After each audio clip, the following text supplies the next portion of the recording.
Welcome back, Nick, on this Comic Corner, classic slash non-classic. This is episode number 109 and double shot number 330. Yeah, I'm doing audio only of my long-running series, Comic Corner, classic slash non-classics. And yes, the picture seen here, that's actually my second book I'm going to talk about. The first I'm going to talk about Wonder Woman, Volume 2, Year 1, written by Greg Rucka and and artwork by Nicola Scott,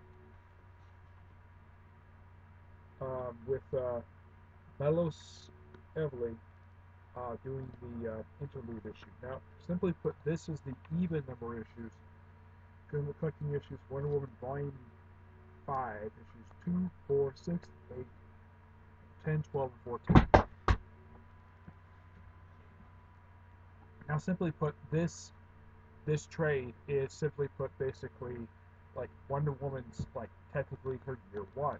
Yeah, basically when she first met Steve. We also get kind of basically when she first met Steve also eat a candy, though that kind of contradicts what happened with Justice League, where Eda Candy was assigned to Steve Trevor in the Justice League book, which is set in present day. Yeah, it kind of contradicts that, but I don't think Greg Rucka cares about contradicting something that was established at the time these issues came out 5 years prior. I don't think he cared.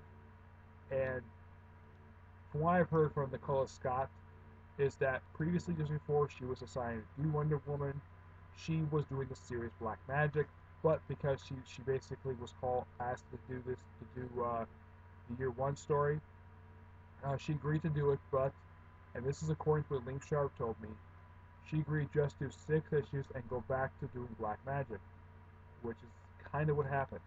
And she also is doing the series Old Guard with Greg Rucka, which concluded its first arc, but the series has now been on hiatus for next year.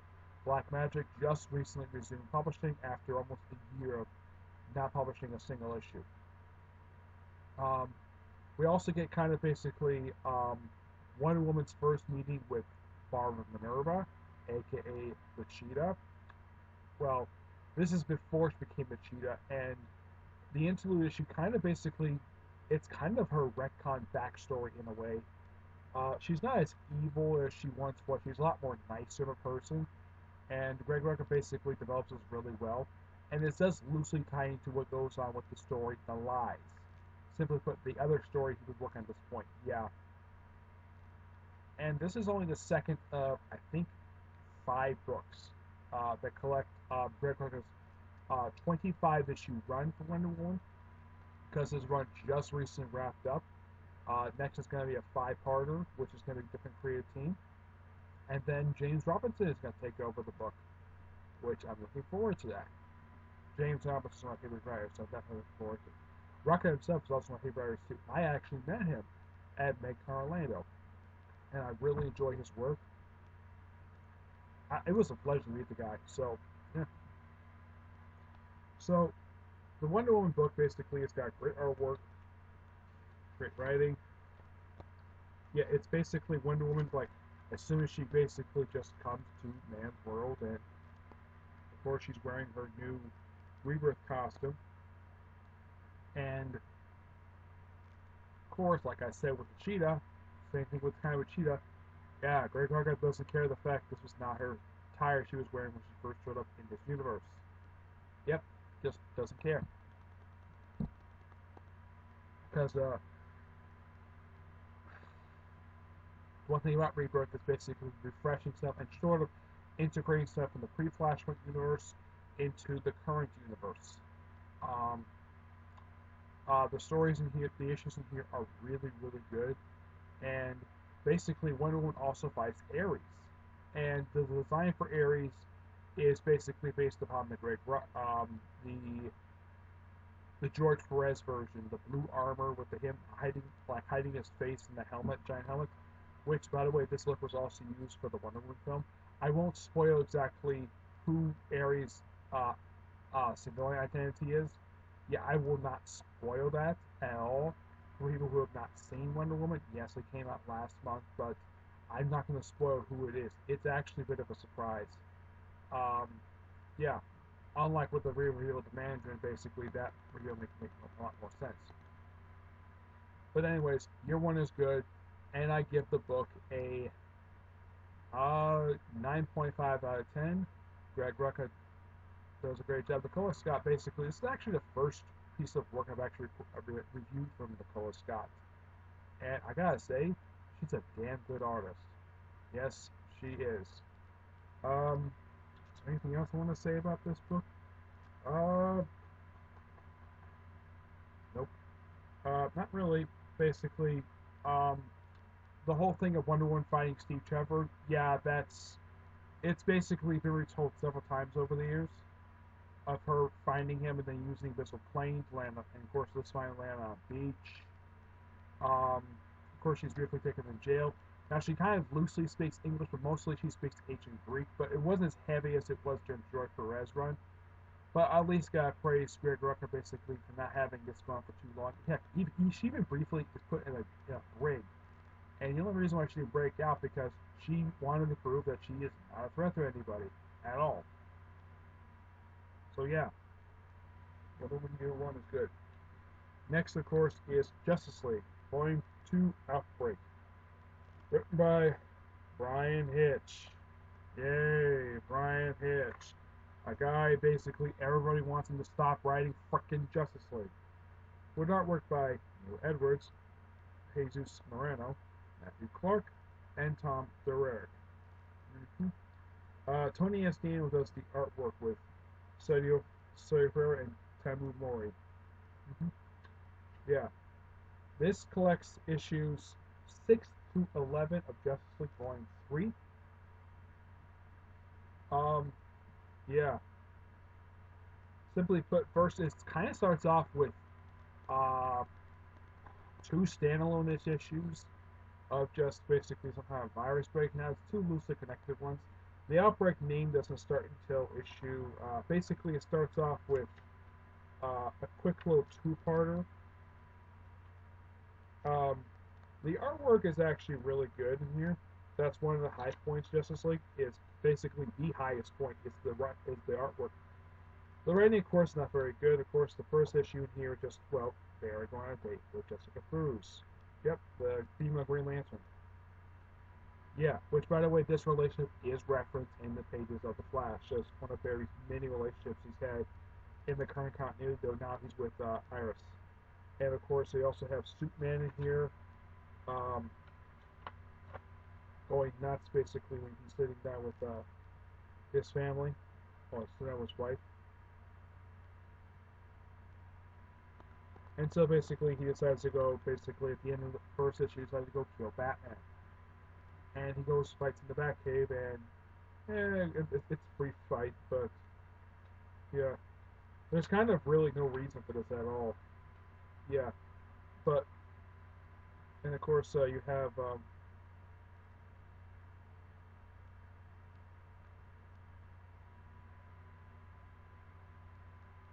yeah, you have basically everybody just having a day off, playing football. See some interesting character development. Everybody going nuts over this stupid virus. Yeah, then Victor gets revealed. Oh yeah, he's got a virus too, and then we have to go straight to the watchtower, trying to figure out exactly where this virus came from. And it turns out it comes from this kid who apparently decided to hack the bank accounts of Bruce Wayne and Lex Luthor and put a $900 billion bounty on the heads of the Justice League just to beat him up. And who answers that particular call? Who they call? Who answers the call? Or who answers the bounty? It is the most surprising bounty basically anybody can actually achieve. Let's see. The people who answer the bounty are, get to it, they are, wait, I guess I got plenty of time.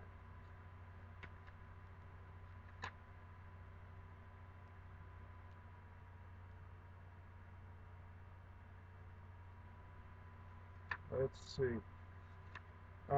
First it's Giganta of all people. Yep, Giganta. Yeah, she fights them for yeah, and apparently none of the Justice League have ever met Giganta, which I'm like, okay, that's a little odd. We also have Flash villain Double Down. Yep, Double Down. There's actually a joke about her name. Let's see, who else we got in here? Let's see. We also have Count Vertigo, making his first appearance since Jeff Lemire's Green Arrow run. Which when my friend Tibia saw this, he did not even know that Count Vertigo got an updated look. And I told him, yeah, Jeff Lemire, basically his artist for his good run he did for Green Arrow, basically, yeah. So we also have, besides Gigantic, we also have the Fatal Five, Plastique, who was a character created by Jerry Conway. Let's see, Cold Snap, Major Disaster. Uh, yeah. Let's see, who else? We also have Scarecrow. I believe this is his first post. I think this is the first time I could think of he's made an appearance since Arkham Manor, or probably Endgame. Yeah, I think it's Endgame. We also have Amazo making his first post Flashlight appearance, although remember they actually fought it previously. Yep. Oh, and Scarecrow's taken out with a baseball bat. Yep. Cold Snap, I think is the Flashpoint. I don't remember. But yeah, after this arc, the Maid of Manhattan arc for Teen Titans takes place 1 week after this. Yeah, takes place 1 week exactly after this. Oh, and the Fatal Five. Who are the Fatal Five? Well, it's pretty much most of the original Fatal Five, with the exception of Doctor Light. Yeah, it's the Fatal Five, which consists of in here. Well, mainly four of the five Fatal Five. Oh yeah, also Girders in here as well. The Fatal Five in here is consisted of Simon, Shimmer, Gizmo, Monmouth, and Jinx. And that's it. Yeah, that's the Fatal Five. They even had it briefly where Bumblebee joined the team. Yeah, but she later joined the regular Justice League after she got her powers back. Not just like Teen Titans. Mm-hmm. Oh, and for Giganta, this is actually the first time I have seen her since Superman 1 number 12. Yeah, I think that's the last time I saw Giganta. Which that was about a couple of years ago, I think that was. Yeah, it was right after Superman Doom came out. So yeah, she also appeared in the last issue of Trinity of San Pandora. Yep. But the Outbreak three-parter is actually a little bit better than the first arc of this run because, well, you have the Justice League fighting supervillains, which is something that I personally did want to see, and I got to admit these were actually much more better issues than that stupid arc that Hitch started off previously. Oh, and what happens after this? Well, it's Justice League versus Suicide Squad right after this. I think. I think it is. I don't really remember. But yeah. But the odd thing about this lineup for Justice League is that it's currently about this volume is about 24 issues in, and excuse me, it's simply put the same exact lineup. Though they do have Jessica Cruz briefly leaving the team, though she comes right back within just a few issues. Yeah, I got to say this arc was actually definitely an improvement in a way. Mm-hmm. Now there's good character stuff here, yes, fine, but yeah, the two-parter that came before the Outbreak, I think it's a five-parter. I think it is. No, it's a four-part. Yeah, the four-parter for Outbreak, that storyline involving the villains, that is something people did want to see. Um, when it comes to the Justice League book, them fighting supervillains. And as far as I know, this is actually the first time Justice League have actually done this. A group of supervillains. I would say this is the first time since Forever Evil they've done this. Mm-hmm. Yeah, first time since Forever. So it's been a good couple years, I'd say, since the Justice League actually fought a group of villains. Because before this, last time they fought a villain was the Anti-Monitor. Yeah, the Anti-Monitor. Mm-hmm. Yeah, and that was during Darkseid War. But aside from that, though, with the most recent issue that came out, I kind of think though maybe Dan Abnett should take over the book because he read Justice League a lot more interesting than Brian Hitch does. Yeah, they actually act like a freaking team, and he's proven twice that he can write Justice League really well. He did it with the first issue of the Titans, and he did with issue 24. Though in the case of the 24 issues released so far, Brian Hitch has only written about 5 of them. Yeah, there was a couple issues not written by him. Um, yeah, there was a couple issues that he did that. Both of them written by Tim Seeley. One, of course, was the book that basically just has Max Lord's origin story, which I'm glad the fact Tim Seeley wrote it because he's the one who brought it into the universe. Which, yeah. So, is there any characters in this book basically who make their first post-Flash appearance? As far as I can tell, maybe Simon and some members of the Fatal Five, but yeah. Jinx, for some reason, decided to wear, pretty much when it comes to Fatal Five, yeah, they're all wearing their pre-Flashpoint out attires. I'm like, okay, that's actually quite good. Though Monmouth, when he last appeared, he did wear the attire he's seen in this book. Him and Jinx. Um, yeah. Simon, for some of you don't know, he along with the other 4 are basically old Teen Titans villains. So it's interesting to know the Justice League's first major group they fought since first group they fought in 2 years is a group of Teen Titans villains. No, seriously, that's what they are. They're a group of Teen Titans villains created by Marvel and George Perez back in the 80s. Mm-hmm. Yep. It's a slight improvement over the previous volume. I'm gonna give it a 7.75 out of 10. Yeah, it's. I think I gave the last volume a 7.5. This one is a slight improvement in a way. I'm not gonna give it an 8 because it's Brian frickin' Hitch. And I think DC probably are probably going to notice the fact that issues not written by Hitch basically are better selling issues than issues with Hitch. Yeah, I don't know if people either like or dislike his run. I mean, with a name like Justice League, this book is not going to cancel anytime soon because it's one of the big names. So, yeah, this series is not facing cancellation anytime soon. Um, let's see, anything else? So, a lot of people, because of what like um, like recently have wanted Brian Hitch to be removed from the book because, well, for various reasons. One, because he cannot tell a good story. The other thing he's good at is character. They'll either one, give him a co-writer who actually can develop a good story, or two, take him off the dang book. Um, there's a few people that I would like to see get a shot at this book as a regular writer on the book, like Dan Jurgen. Dan Abnett is a good one. Dan Jurgens would be a good choice, but he's too busy writing Action Comics, Batman Beyond to do this.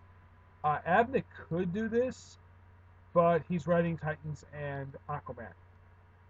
But hey, at least knows already freaking Aquaman great. Though I think that with the most recent issue they added Mira to the team. I think. Yeah. No, that issue kind of tied into what was going on in the pages of Aquaman. So yeah. Um. Anything much else? No. Would I recommend picking this up? Wonder Woman definitely. It's up to you if you want to get this book or not. Yeah, that's just the thing with Justice League. It's got great artwork.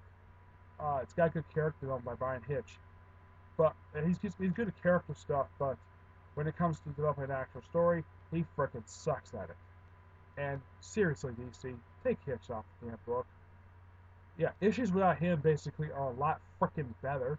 Heck, I wouldn't even mind if frickin' Colin Bunn took over and look. At least knows how to write a group of characters good. Yeah, this guy did Extraordinary X-Men. The book was awesome.